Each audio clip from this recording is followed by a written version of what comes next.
सर्वांना श्री गुरुदेव दत्त, श्री स्वामी समर्थ। बऱ्याच वेळेस असं होतं ना की आपल्या घरात भरपूर पैसा येतो आणि तो पाहुण्यासारखा येतो आणि पाहुण्यासारखा निघून जातो। बऱ्याचशा वेळेस आपला पगार येतो, पगार आला की आला काय आणि गेला काय कळतच नाही।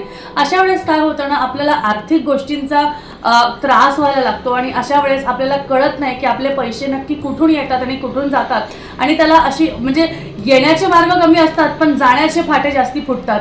तर अशा वेळेस आपल्याला काय होतं ना, त्या पैशांना घरात बांधून ठेवण्यासाठी एक उपाय तुम्हाला करायला हवा। तो उपाय खूप साधा सोपा आहे आणि तो उपाय जर का तुम्ही उद्याच्या शुक्रवारी किंवा तुम्ही कोणत्याही शुक्रवारी म्हणजे तुम्ही जेव्हा व्हिडिओ हा बघताय हा शुक्रवारी असेल किंवा केव्हाही जेव्हा तुम्ही बघत असाल तर येत्या कोणत्याही शुक्रवारी जरी तुम्ही हा जो उपाय केला नक्की तुम्हाला खरंच त्यातनं खूप फायदा होणार आहे। या उपायासाठी काय करायचं आहे, ह्या उपायामध्ये बघा आपण इथे ना महालक्ष्मीला आपण आकर्षित करतो, म्हणजे लक्ष्मीला आपण आकर्षित करतो आणि त्याचबरोबर कुबेराला आपण आकर्षित करतो, अन्नपूर्णेला आपण आकर्षित करतो। तर तुमच्या घरात जर का तुम्हाला असं वाटत असेल की आपल्या घरात धन आणि धान्य, धन म्हणजे पैसा आणि धान्य म्हणजे घरातलं अन्न, हे सगळं भरभराटीने राहो आणि त्याचबरोबर कुबेर महाराज आपल्या घरात म्हणजे त्यांनी स्थानपन्न होऊन त्यांनी आपल्या घरात विराजमान होऊन त्या पैशाचं आपण म्हणतो ना त्या पैशाची तिथेच त्या ठेवण ठेवावी आणि आपल्या घरातनं ते जाऊ नये म्हणजे जिथे गरज आहे तिथे जाऊन आपल्या घरात त्याचा साठा असावा। कुबेर महाराजांकडे बघा लक्ष्मी चंचल आहे, लक्ष्मी येती पण आणि जाती पण कुबेर महाराज जर का असले तर कुबेर महाराज त्याचा साठा करून ठेवतात। म्हणजेच आपली सेव्हिंग्स महत्वाची आहे। जिथे सेव्हिंग्स महत्वाची आहे, जिथे सेव्हिंग्स करायची गरज आहे तिथे कुबेर महाराजांना खरंच आपल्याला स्थापित करायची गरज आहे।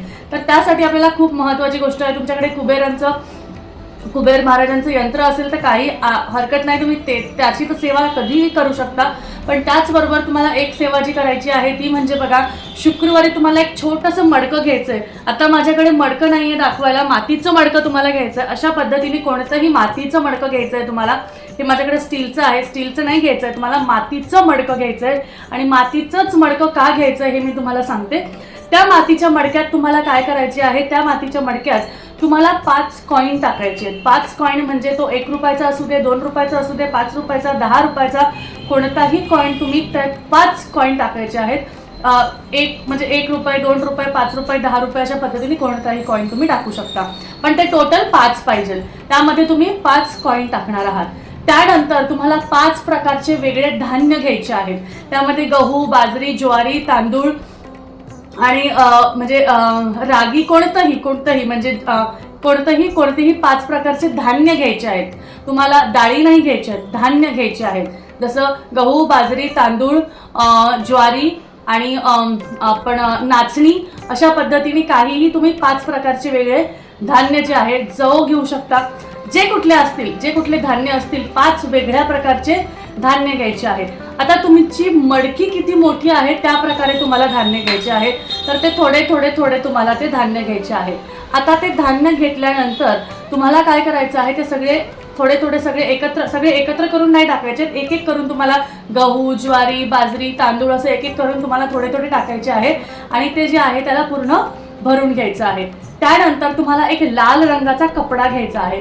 लाल रंगाचा कपडा म्हणजे लालच असावा, मरून असेल, गुलाबी चालेल का नाही, लाल म्हणजे लालच पाहिजे।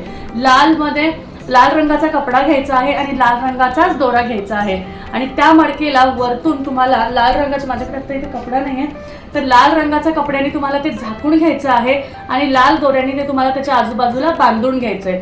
अशा पद्धतीने तुम्हाला ही जी मडकी आहे ह्याला मॅजिकल पॉट म्हणतात, तर ह्याला तुम्हाला बांधून घ्यायचं आहे आणि तुमच्या देवाऱ्याच्या समोर, म्हणजे जेव्हा तुम्ही शुक्रवारी हे करणार आहात किंवा कोणत्याही शुभ दिनी केलं तरीही चालेल, जेव्हा तुम्ही कधी व्हिडिओ बघत आहात तेव्हा कोणत्याही शुभ दिनी केलं तरीही चालेल। येते आता अक्षय तृतीया आहे, अक्षय तृतीयाला सुद्धा तुम्ही हा जो उपाय आहे हा करू शकता।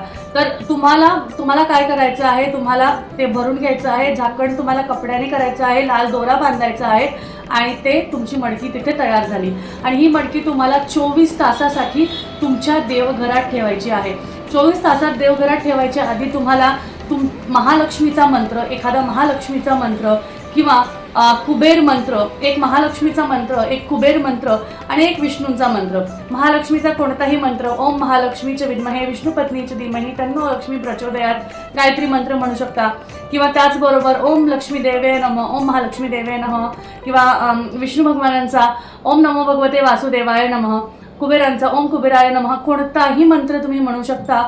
आणि अजून एक अष्टलक्ष्मी मंत्र आहे कुबेरांचा, ओम ह्रीं श्रीं क्लीं ओम अष्टलक्ष्मी कुबेराय मम ग्रही धनम पुरय पुरय पुरय पुरय नमः, असा एक मंत्र आहे. तो मंत्र मी इथे तुम्हाला लिहून देईल.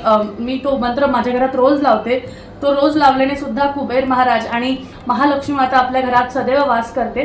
तर तो मंत्र मी इथे तुम्हाला लिहून देईल. तुम्हाला तो मंत्र सुद्धा म्हटले तुम्ही तर तो मंत्र म्हटला तरीही चालेल. 16 वेळा म्हणा, 108 वेळा म्हणा, 11 वेळा म्हणा, किती वेळा म्हटला तरी चालेल. आणि त्यानंतर त्या तुमच्या मडकीला तुम्हाला 24 तास तिथे तुमच्या देवघरात ठेवायचं आहे. आणि त्यानंतर दुसऱ्या दिवशी जेव्हा तुम्ही देवपूजा करणार आहे, शुचिरभूत होऊन तुमची देवपूजा वगैरे करून झाली की तुम्हाला मग ती जी मडकी आहे ती तुमच्या तिजोरीत ठेवायची आहे. देवपूजा त्या दिवशी थोडी लवकर करा, म्हणजे ती अशी सगळ्यांच्या नजरेत पडणार नाही. त्यामुळे लवकर येऊन किंवा तुम्ही आधी देवांना हळदी कुंकू वाहा आणि पटकीने जाऊन ती मडकी जी आहे ती तुमच्या तिजोरीत ठेवून द्या आणि नंतर तुम्ही देवपूजा केली तरीही चालेल. ह्यानी काय होणार, ह्यानी तुमच्या घरात लक्ष्मी स्थानपन्न होणार, त्याचबरोबर कुबेर महाराज स्थानपन्न होणार. आणि ह्या सगळ्यासाठी तुम्हाला सांगते विष्णू भगवानांची परवानगी लागते, तर ती सुद्धा राहणार. आणि त्या पद्धतीने तुमच्या घरात कधीच म्हणजे असं रोगराई येणार नाही, आर्थिक समस्या येणार नाही आणि ह्या सगळ्या गोष्टी होऊन तुम्हाला खरंच खूप फायदा होईल. तर अशा पद्धतीने तुम्हाला मी सांगते की ह्या ज्या सेवा आहे, ही जी आहे, हा जो उपाय आहे हा खूप साधा सोपा उपाय आहे. नक्की करून बघा. कोणत्याही शुभ दिवशी केला किंवा येत्या शुक्रवारी केला किंवा येत्या अक्षय तृतीयेला केला तरीही चालण्यासारखं आहे.